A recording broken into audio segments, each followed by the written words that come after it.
Hello, everyone. Remember yesterday we talked about Secretary Yellen's statements to China, basically to be very careful how they, handle the war in Ukraine.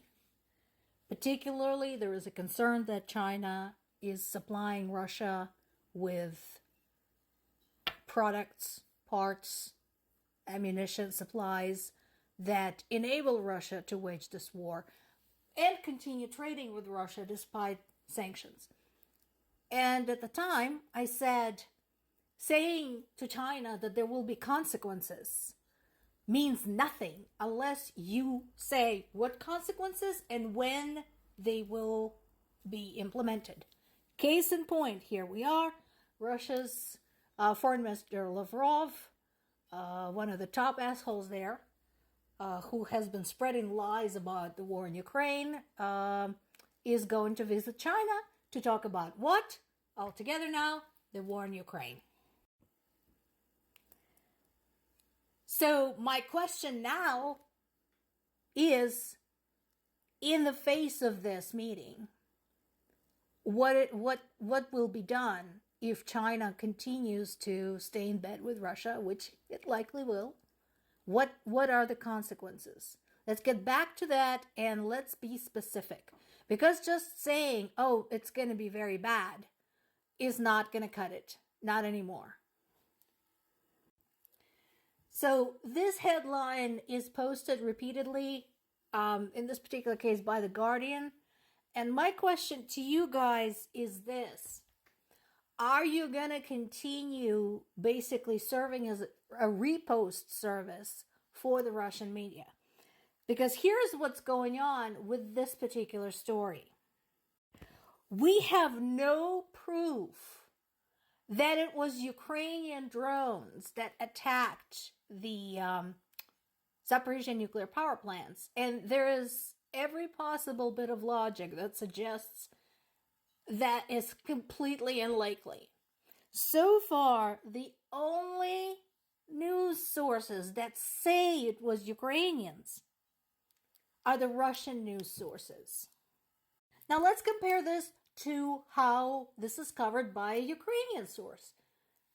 This is basically what you should do when you are not sure. So what they're saying is, yes, there was a drone that exploded near Zaporizhzhia nuclear power plant. That has happened. It is a concern.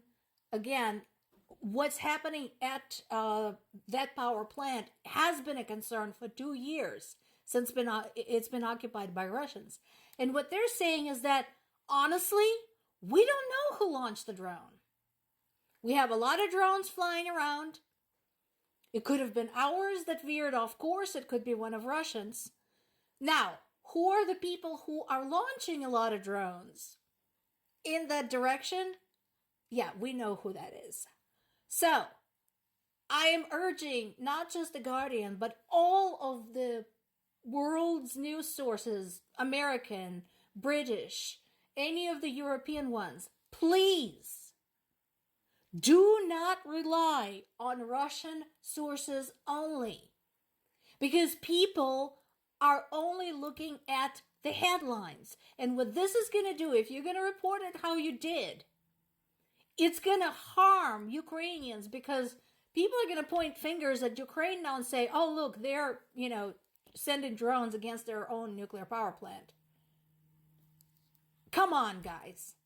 This is a war you should think twice, 3 times, 4 times before posting something without considering the consequences and without double checking it.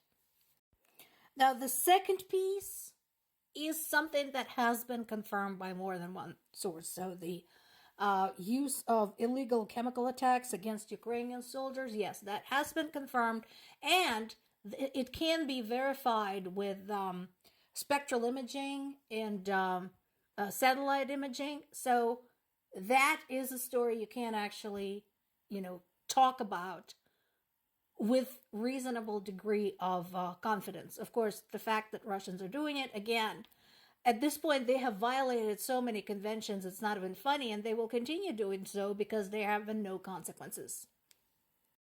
Now, let's talk about the fact that Russia continues not to give a shit, not only about Ukrainian people, but also its own people. So, there's been flooding in Russia's Kurgan and Tumen areas.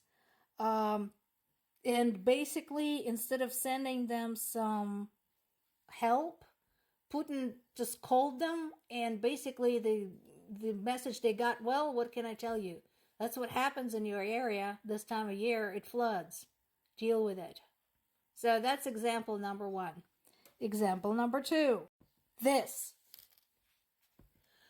At this point, there are dozens, if not hundreds, of stories of those serial thugs, thieves, rapists, murderers who were let out of prison, sent to Ukraine, where they were encouraged to steal, rape, and murder, who are now coming home and, because they're bored, turning against their own families, friends, and neighbors. And this has been predicted. When this initiative, if you can call it that, was started by the Russian government, this idea of, oh, let's let everybody out and forgive them their trespasses, so to speak, as war heroes.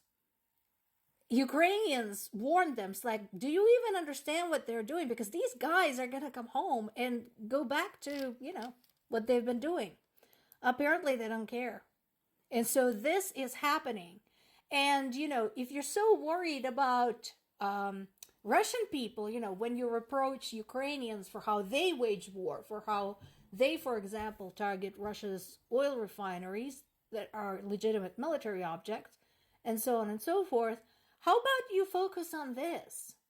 Because Ukraine has no part in this. This is Russian government who decided to let out criminals, who decided to provide the criminals with the very fertile, encouraging environment to do what they do best, and then sent them home. This is Russia.